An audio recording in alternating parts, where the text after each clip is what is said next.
تخيل معايا كده، في يوم من الأيام مجموعة علماء في شنغهاي أعلنوا إنهم اكتشفوا علاج نهائي للسرطان.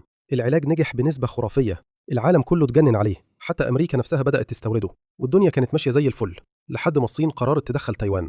وقتها أمريكا وقفت تصرخ إحنا مش هنسمح، لكن الصين ردت بمنتهى البرود: تمام، بس العلاج مش هيوصلكوا تاني.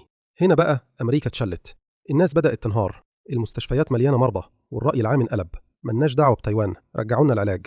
وده بالظبط اللي الصين كانت مستنياه. أمريكا وقعت في فخ الاحتياج.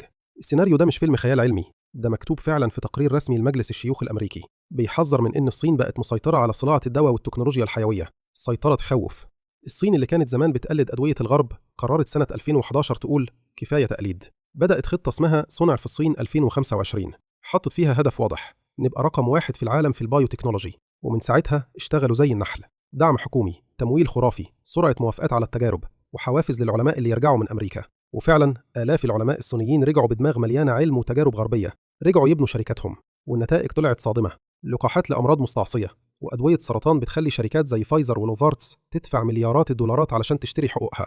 النهاردة الصين مش بس بتنتج، دي بقت المعمل اللي العالم كله بيشتري منه. والأخطر إن أكتر من 70% من شركات الدواء الأمريكية بتتعامل مع الصين في تصنيع أو بحوث. يعني لو قررت الصين تقفل الباب، أمريكا تتشل تاني.